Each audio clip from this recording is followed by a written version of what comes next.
Hello বন্ধুরা, আজকে আমি আবার চলে এসেছি তোমাদের সামনে একটি নতুন রেসিপি নিয়ে। সেটি হলো মিষ্টি আলুর পাতা দিয়ে ডালের বড়া দিয়ে আলু দিয়ে ঘন্ট। এখন আমি বন্ধুরা, আমি এখন কড়াইটা বসিয়ে দিয়েছি। কড়াইটা গরম হলেই তেল দিয়ে দেব, আর এদিকে ডালে নুন হলুদ মাখিয়ে নেব। এদিকে আমার তেল গরম হচ্ছে, এদিকে আমি ডালে নুন হলুদ মাখিয়ে নিচ্ছি পরিমাণ মতো। তারপরে তেল গরম হওয়ার পর বড়াটা ভেজে নেব। এদিকে আমার ডাল লবণ হলুদ দিয়ে মাখানো হয়ে গেছে, কড়াই তেলও গরম হয়ে গেছে। এখন আমি কড়াইয়ে বড়াগুলো ছেড়ে দেব।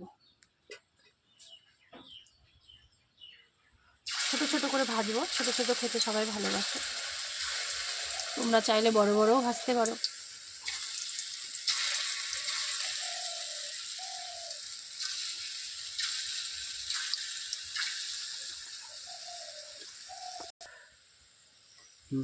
দেখো বড়াগুলো সুন্দর লাল ভাজা হয়ে গেছে, এখন আমি উঠিয়ে নেব। এখন 5 ফোড়ন সম্বার দিয়ে দেব, তারপরে কেটে রাখা শুকনো লঙ্কা, চিড়ে রাখা কাঁচা লঙ্কা আর তেজপাতা দিয়ে দেব।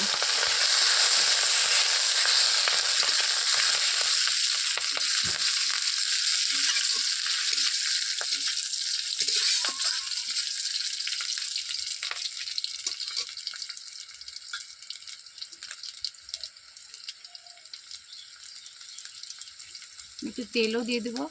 এখানে আমি আলুটা ভেজে নেবো লাল করে।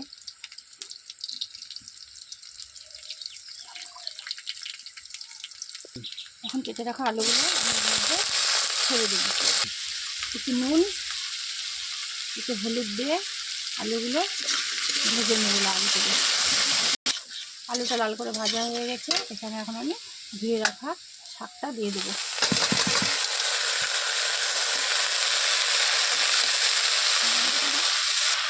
এখানে আমি অল্প করে লবণ দিয়েছি, তাই এখন একটু পরিমাণ মতো যতটা লাগে লবণ দিয়ে দেবো। হলুদও দিয়ে দেবো। এখন জল দিয়ে সিদ্ধ হওয়ার জন্য ঢাকা দিয়ে দেবো।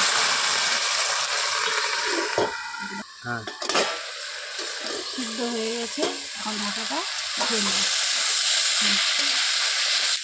একসঙ্গে বেটে রাখা আদা জিরে দিয়ে দেবো, দিয়ে এখন কষাবো। দেখো সুন্দর করে ভেজে নিয়েছি। এখন ভাজা শেষের দিকে, এখন কিন্তু আমি বড়াগুলো এর মধ্যে দিয়ে বড়াগুলো দিয়ে এখন সুন্দর করে নাড়তে হবে। তারপরে কিছুক্ষণ এর সঙ্গে বড়াগুলো থাকবে। এখন আমি একটু আতপ চালের গুঁড়ো দিয়ে দিব,